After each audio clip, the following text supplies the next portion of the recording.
Assalamualaikum Sobat Islam Trending, semoga kita semua diberi kesehatan dan rezeki yang melimpah. Kali ini kita akan menceritakan kisah tentang Abu Nawas.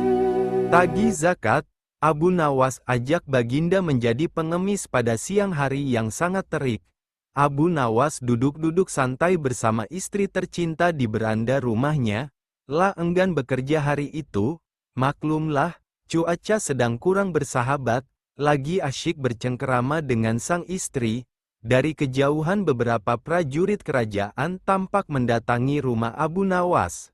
Walah, baru santai begini kedatangan prajurit, tentu mereka akan kesini menjemput saya, gerutu Abu Nawas kepada istrinya. Baginda sedang rindu kayaknya, sambut istrinya, sembari mengapungkan senyum di bibirnya. Benar saja. Prajurit tersebut diperintahkan Baginda Raja untuk menjemput Abu Nawas. Singkat cerita, Abu Nawas buru-buru mempersiapkan diri untuk ketemu Baginda Raja. Begitu sampai di istana, Baginda Raja langsung menegur, "Abu Nawas, kemana saja kamu? Saat ini aku benar-benar butuh bantuanmu," kata Baginda Raja. Selanjutnya Baginda Raja pun mulai bercerita. Raja telah mendapat laporan bahwa di wilayahnya ada seorang saudagar kaya raya yang menolak membayar zakat. Saudagar tersebut bernama Tuan Kabul.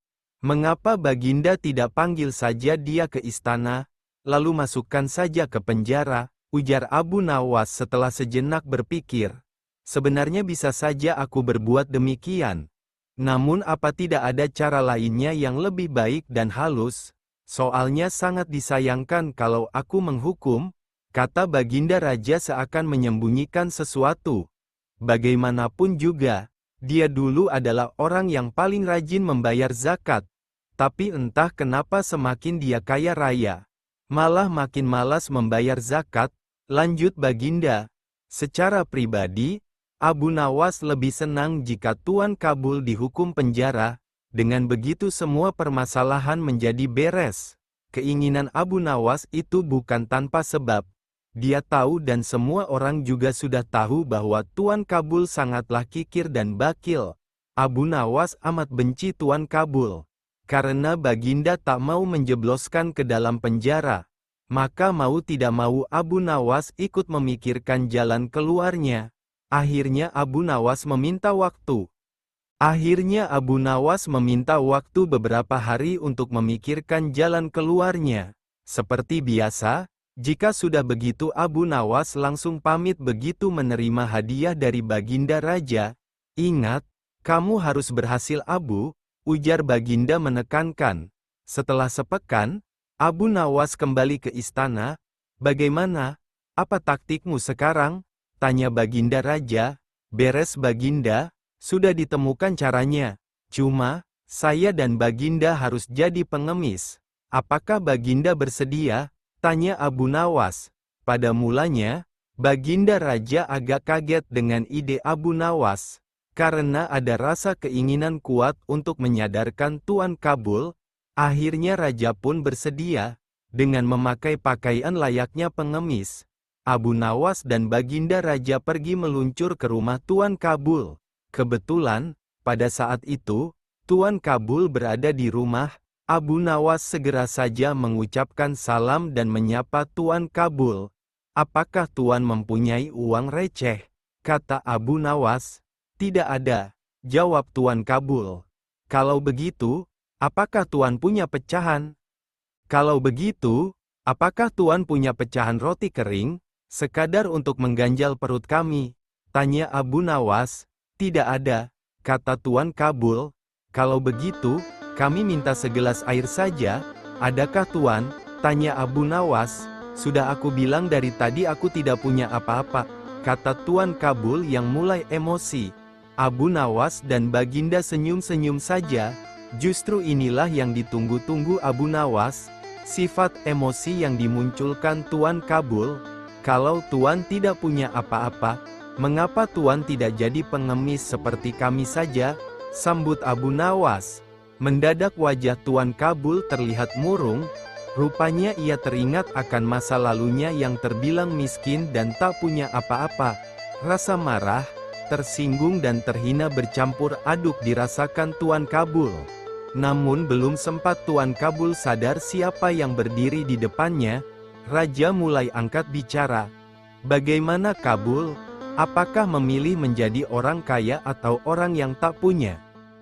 Kata Raja, "Kalau mau kaya, bayarlah zakat, kalau tidak mau kaya, mengemis saja kayak orang ini," kata Raja sambil menunjuk ke Abu Nawas.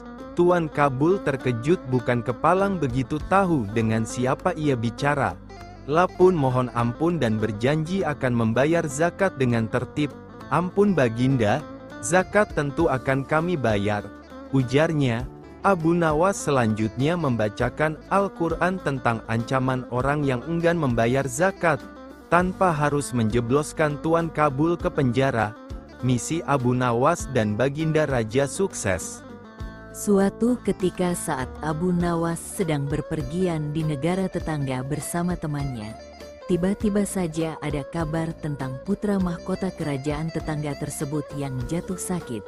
Dan dari kabarnya, sudah banyak tabib yang didatangkan tapi tak seorang pun mampu menyembuhkannya.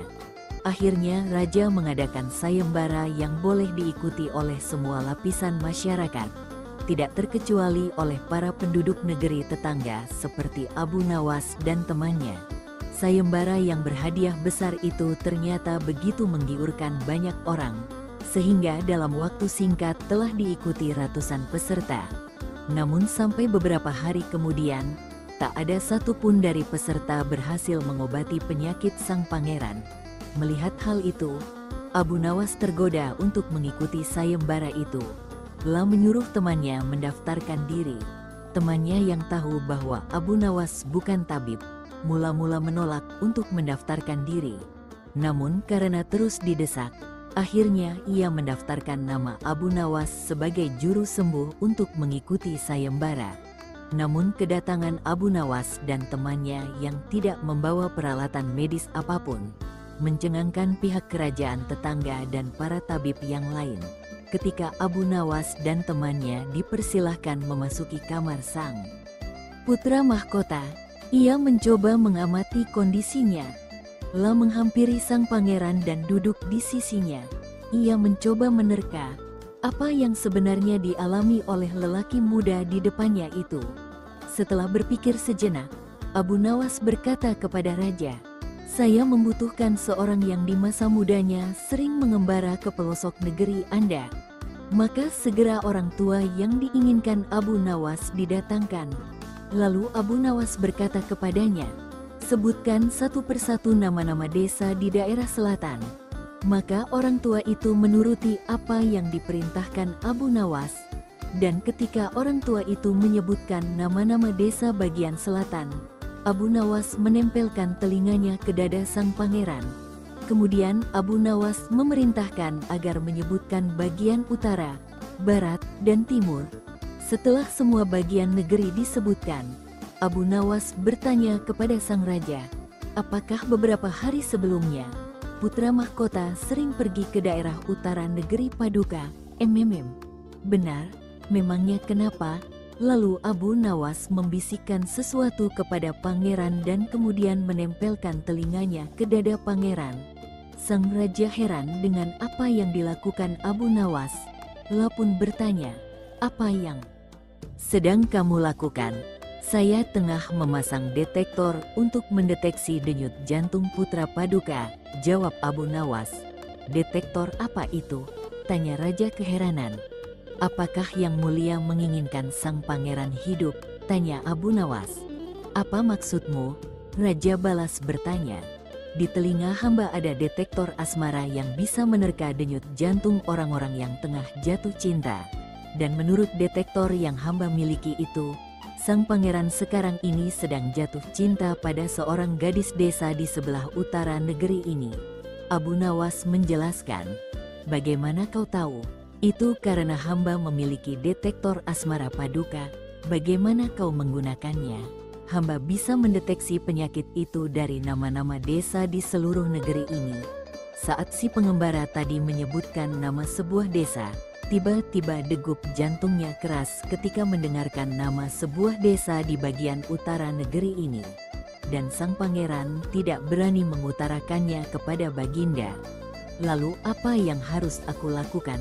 tanya raja. "Mengawinkan pangeran dengan gadis desa itu. Kalau tidak," tawar raja ragu-ragu, "cinta itu buta. Bila kita tidak berusaha mengobati kebutaannya, maka dia akan mati." "Bagaimana kau menggunakannya? Hamba bisa mendeteksi penyakit itu dari nama-nama desa di seluruh negeri ini." Saat si pengembara tadi menyebutkan nama sebuah desa, tiba-tiba degup jantungnya keras ketika mendengarkan nama sebuah desa di bagian utara negeri ini. Dan sang pangeran tidak berani mengutarakannya kepada Baginda. "Lalu apa yang harus aku lakukan?" tanya raja. "Mengawinkan pangeran dengan gadis desa itu. Kalau tidak," tawar raja ragu-ragu, "cinta itu buta. Bila kita tidak berusaha mengobati kebutaannya, maka dia akan mati." Tentu saja saran Abu Nawas tidak bisa ditolak oleh sang raja. Demi kelangsungan kerajaannya, bagaimanapun sang pangeran adalah putra satu-satunya yang akan mewarisi kekuasaannya. Dan bergembiralah sang pangeran karena begitu mendengar persetujuan darinya. Sang pangeran berangsur-angsur pulih. Dengan demikian, Abu Nawas dan temannya berhak mendapatkan hadiah yang besar. Ada saja cara Abu Nawas berdoa agar dirinya segera dapat jodoh dan menikah. Kecerdasan otak serta semangatnya akhirnya berujung indah. Telah mendapatkan istri yang cantik dan solihah. Berikut kisah trik doa Abu Nawas minta jodoh. Sehebat apapun kecerdasan Abu Nawas, ia tetaplah manusia biasa. Kala masih bujangan, seperti pemuda lainnya, ia juga ingin segera mendapatkan jodoh lalu menikah dan memiliki sebuah keluarga. Pada suatu ketika ia sangat tergila-gila pada seorang wanita. Wanita itu sungguh cantik, pintar serta termasuk wanita yang ahli ibadah. Abu Nawas berkeinginan untuk memperistri wanita salihah itu.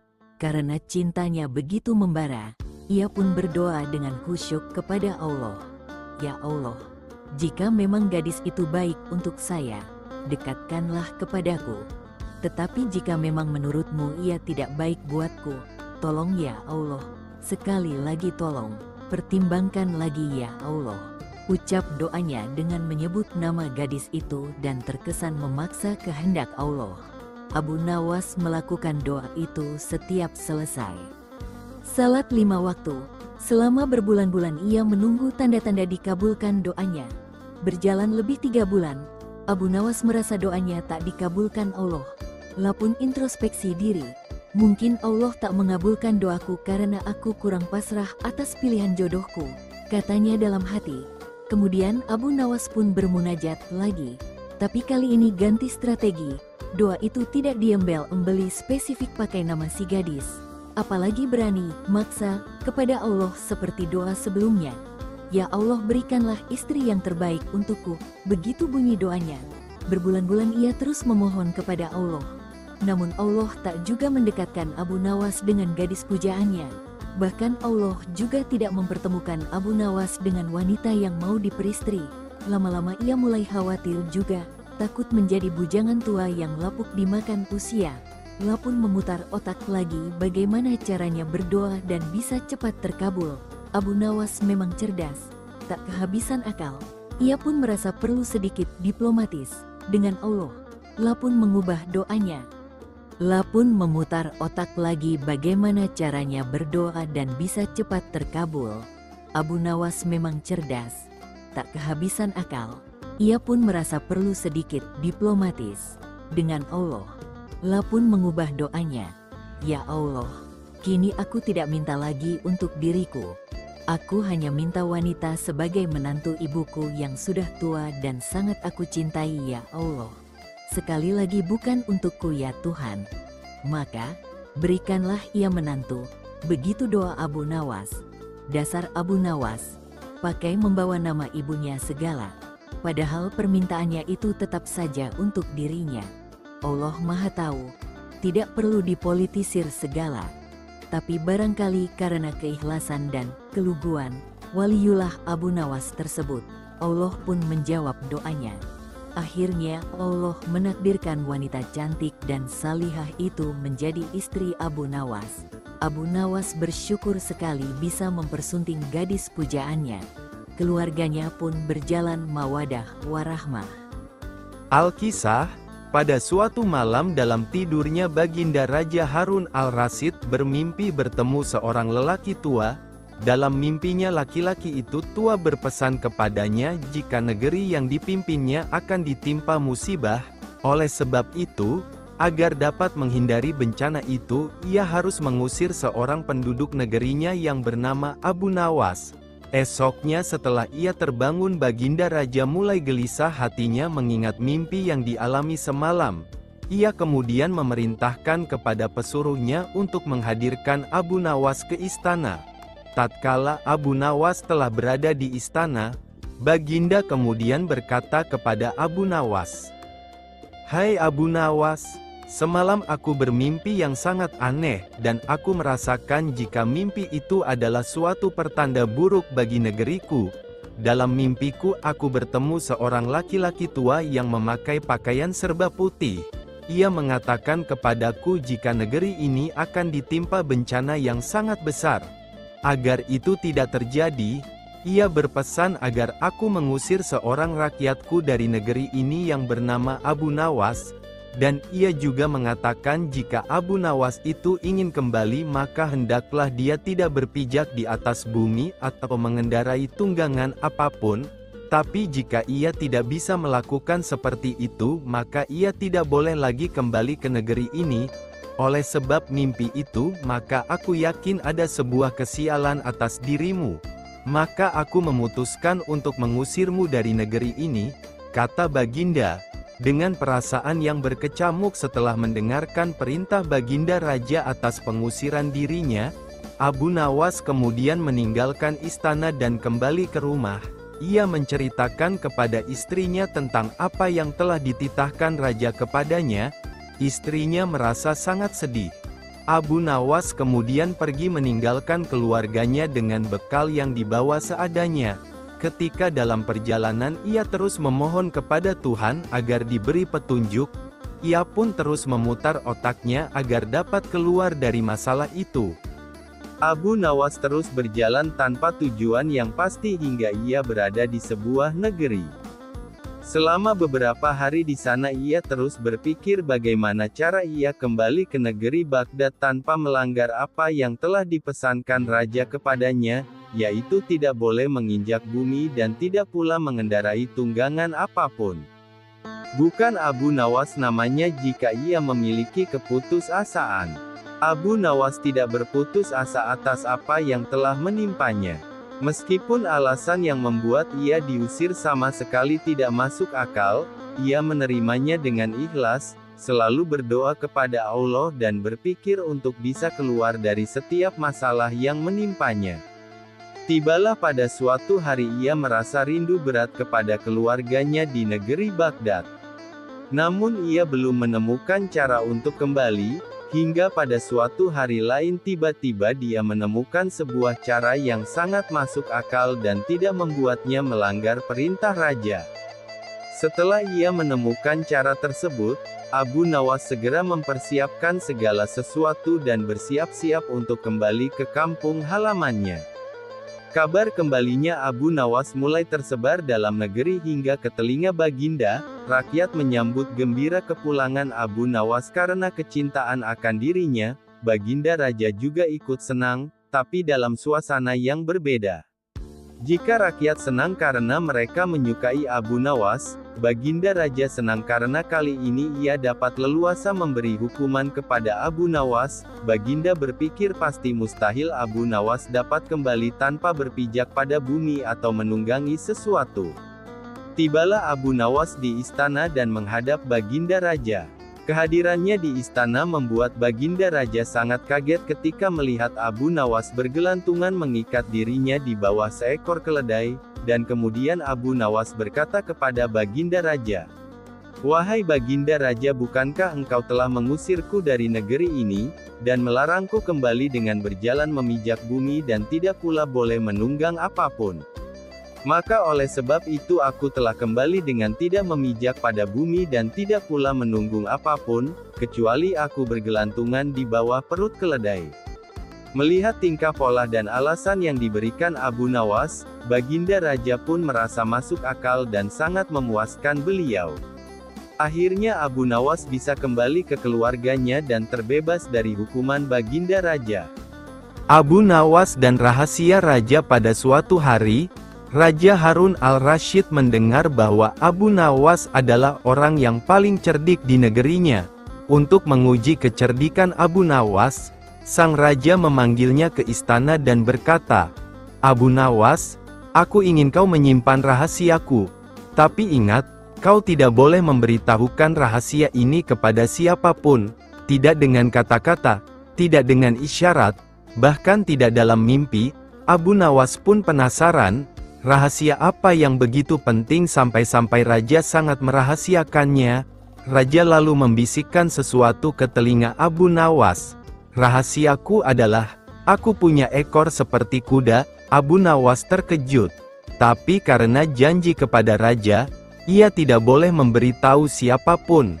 Namun, semakin lama rahasia itu ia pendam, semakin gatal lidahnya ingin menceritakannya. Ia takut kalau terus dipendam, nanti bisa keceplosan saat tidur. Pada suatu hari yang cerah, Abu Nawas berjalan-jalan di pasar.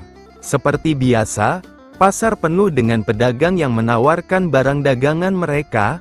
Ada yang menjual kain sutra, ada yang tiba-tiba, Abu Nawas melihat seorang saudagar kaya yang sedang berdiri di tengah pasar.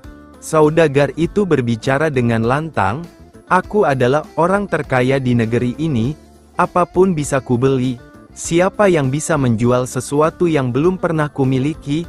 Mendengar hal itu, Abu Nawas tersenyum dan maju ke depan. Ia berkata, "Tuan saudagar, saya ingin menjual sesuatu yang belum pernah Anda miliki." Saudagar itu tertarik dan bertanya, "Apa yang akan kau jual padaku?"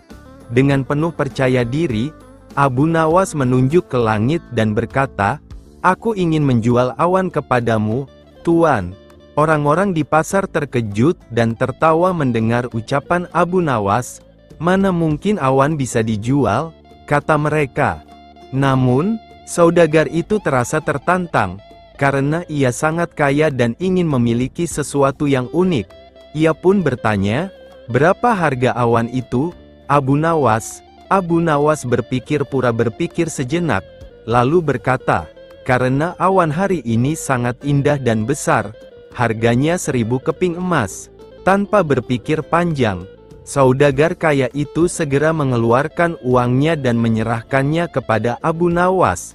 "Baiklah, sekarang awan itu milikku."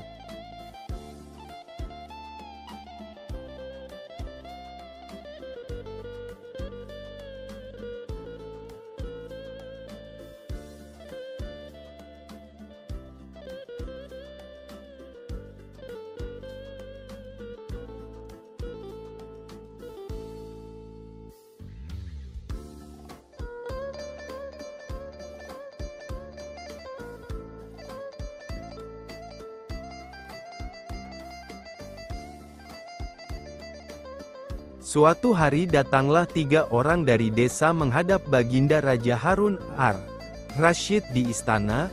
Mereka datang untuk mencari pembenaran pada masalah yang mereka hadapi bersama. Begitu sampai di istana, mereka langsung menghadap Baginda yang ketika itu sedang bersama pembesar-pembesar kerajaan.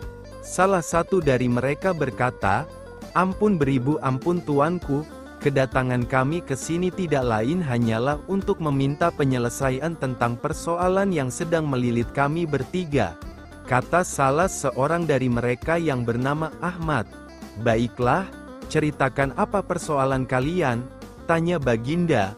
"Begini Baginda, saya, Ahmad, mempunyai 2 ekor kambing betina, Zulfikar mempunyai seekor kambing jantan, sedangkan Zubair tidak mempunyai kambing. Karena itulah Zubair yang setiap hari harus bekerja menggembalakan kambing. apabila ketiga kambing itu beranak pinak, maka pembagian keuntungannya juga telah kami sepakati, yakni saya mendapat separuh dari jumlah kambing, Zulfikar memperoleh sepertiga dari jumlah kambing, sedangkan Zubair yang menggembala dan merawat yang mendapat bagian seperdelapannya, jelas Ahmad. Lantas apakah kambing itu sekarang telah beranak pinak? Tanya Baginda. Benar Baginda, ketiga kambing itu sekarang sudah berjumlah menjadi 23 ekor. Karena itu, kami sekarang ingin membaginya sesuai dengan kesepakatan kami dulu. Tapi ternyata kami kesulitan untuk membaginya. Karena itulah kami kesini ingin memohon pertolongan Baginda. Terang Ahmad, membagi 23 ekor kambing sesuai perjanjian tentu tidak mudah.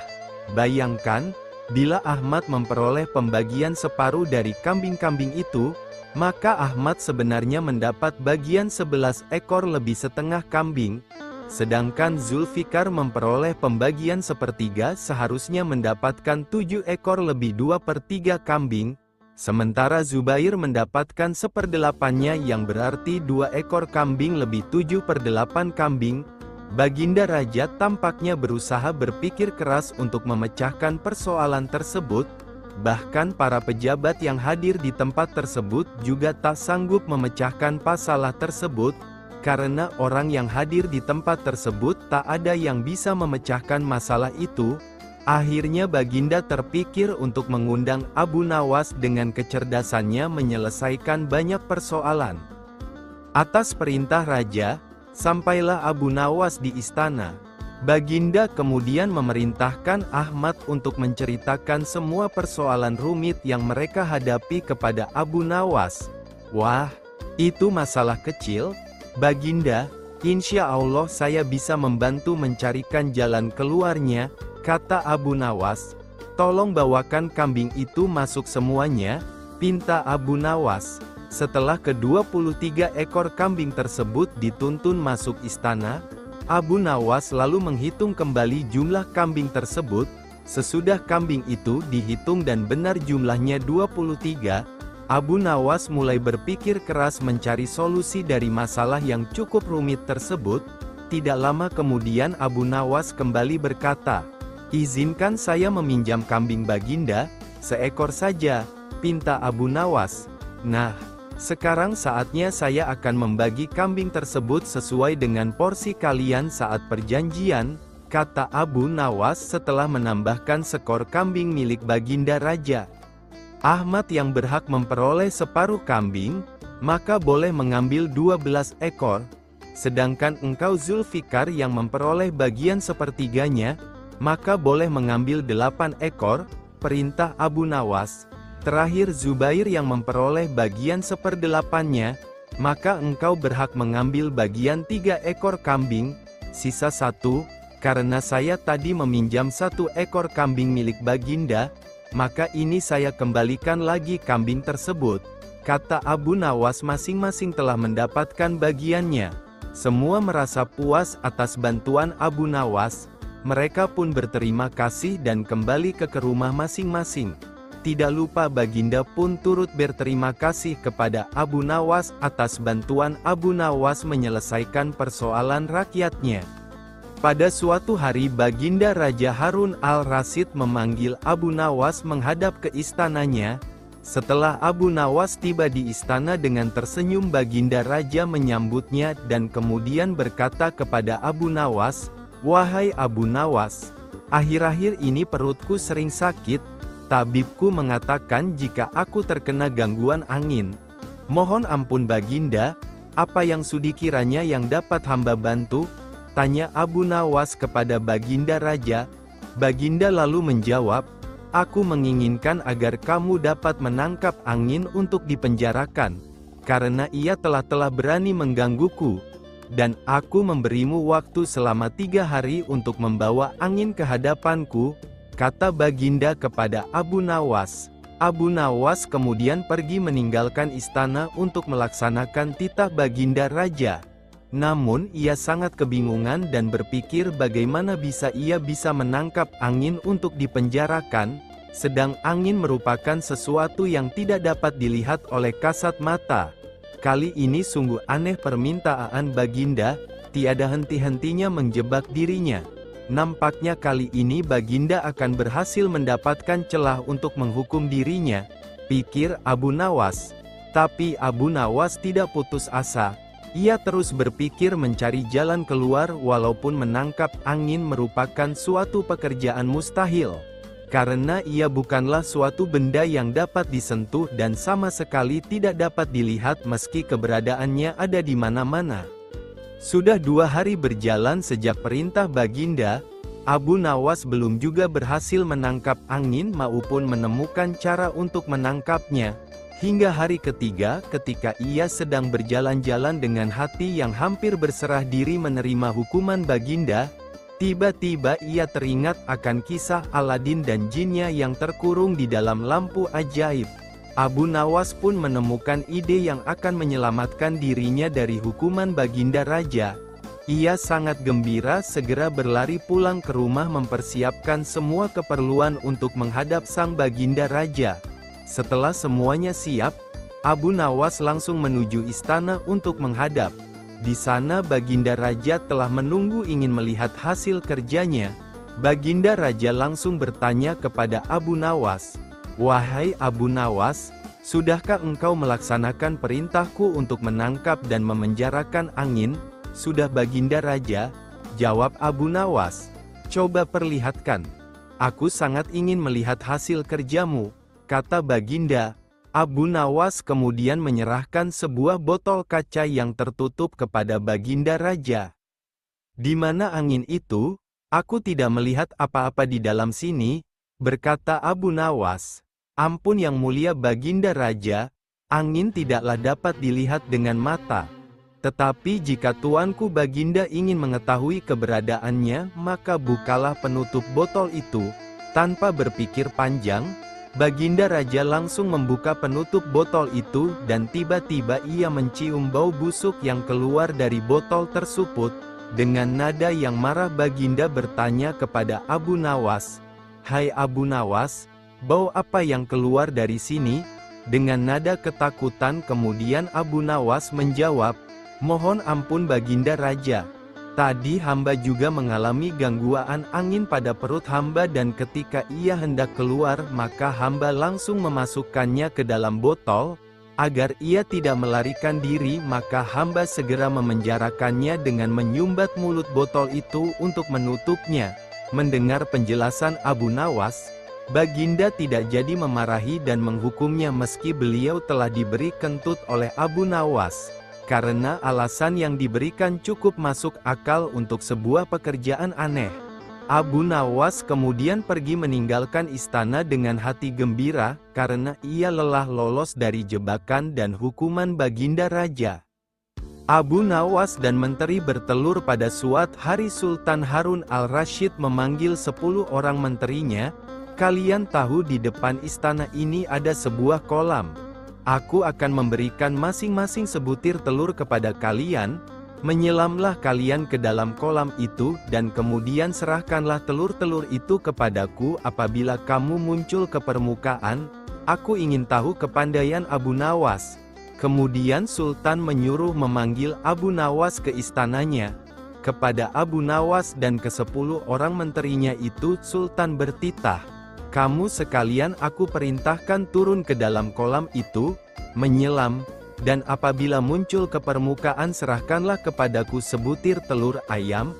Barang siapa tidak menyerahkan telur, niscaya mendapat hukuman dariku." "Mencari telur di dalam air," pikir Abu Nawas, sambil memandang kepada menteri-menteri itu. Mereka tampak takzim dan siap melaksanakan perintah. "Adakah ayam betina di dalam kolam itu?" Hari pun malamlah, keesokan harinya. Pagi-pagi benar, menteri-menteri itu menyelam ke dalam kolam, dan ketika muncul dari dalam kolam, masing-masing membawa sebutir telur dan menyerahkan kepada Sultan. Abu Nawas tidak kunjung muncul di permukaan kolam, ia berenang ke sana kemari mencari telur. Dikoreknya dinding kolam, namun tak juga ditemukannya. Setelah capek mengitari dasar kolam, Terpikir dalam benaknya bahwa ia dianiaya oleh sultan, maka ia pun berdoa kepada Tuhan mohon keselamatan. Keluarlah ia dari kolam dan naik ke darat. Di depan sultan ia berkokok-kokok dan berjalan laksana seekor ayam jantan. "Hai, Abu Nawas, mana janjimu?" kata sultan.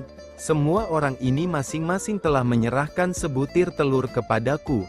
Hanya kamu yang tidak. Oleh karena itu kamu akan aku beri hukuman." Sembah Abu Nawas, "Ya tuanku Syah Alam, yang mempunyai telur adalah ayam betina, hamba ini ayam jantan, membawa anak ayam jantan, lagi pula berkokok, telur hanya dapat dihasilkan oleh ayam betina. Jika ayam betina tidak berjantan, bagaimana ia akan dapat telur?" Demi mendengar alasan Abu Nawas, sultan pun tidak dapat berkata apa-apa karena memang sangat tepat. Sultan dan semua menterinya hanya bisa garuk-garuk kepala yang tidak gatal.